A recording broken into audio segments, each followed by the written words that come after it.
Hi, this is Jaya. Today in literary terms, we shall see about literature of the absurd. Now, what is the meaning of absurd? Absurd means nonsense, not at all reasonable, that is unreasonable, illogical or inappropriate. This term was coined by Albert Camus. And actually the absurd theatre was very familiar only in French first. Then it came into England through Thomas Beckett's Waiting for Godot. But the term absurd theatre or the theatre of the absurd became familiar with Martin Eslin's book The Theatre of the Absurd, which was published in 1561. And absurdist fiction, it's a genre that focuses on the experiences of the characters who cannot find any purpose in life. And the actions also will be meaningless, and all the events which occur in the drama also will look very meaningless. Even in the novel form, you will find it. That is, the purpose of any event will not have any meaning. Actually, what happened is, after the World War II, the destruction caused by this World War created one sort of a feeling in all the people, and so this absurdist genre was written by the European writers. It was totally opposite to the Victorian literature, which was very romantic, which was showing the glorious side of life, the lighter side of life. And this absurdist was actually influenced by existentialist movements in philosophy and the Dada and surrealistic movements in art. And the notable works are Edward Alpes, Who is Afraid of Virginia Woolf, Samuel Beckett's Waiting for Godot.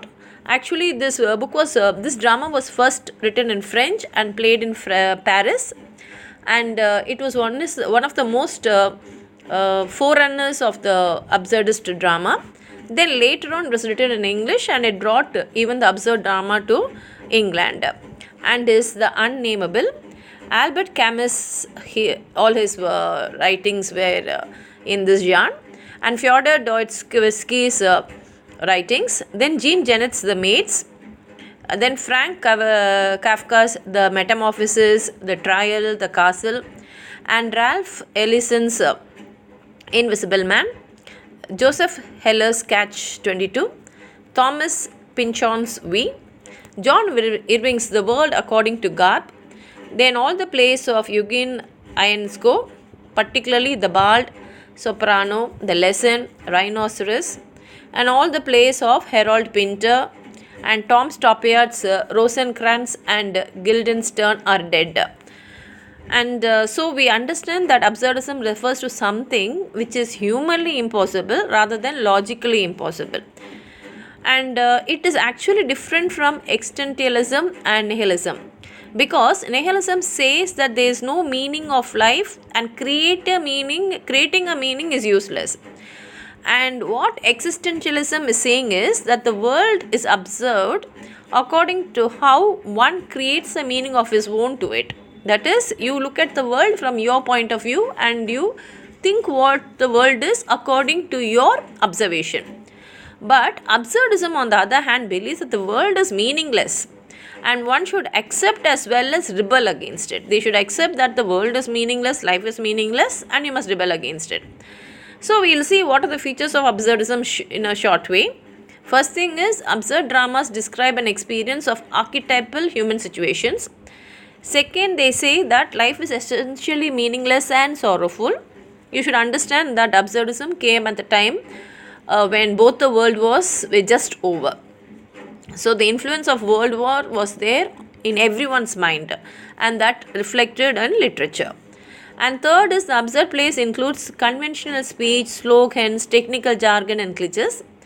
And fourth is, objects hold a more significant position than the language. They were symbols. Some material object was also having some importance in each play or a fiction. And fifth is, man was fascinated by death. Sixth is, there is no action or plot. We cannot expect any main plot or a very important action in an absurd drama. The final situation is absurd or comic. And absurd drama does not convey a particular meaning. Ninth, it negotiates rationalism because that is what they thought is the need of the hour. 10th, and the last point we can say is, it considers language a failure to express the essence of human experience.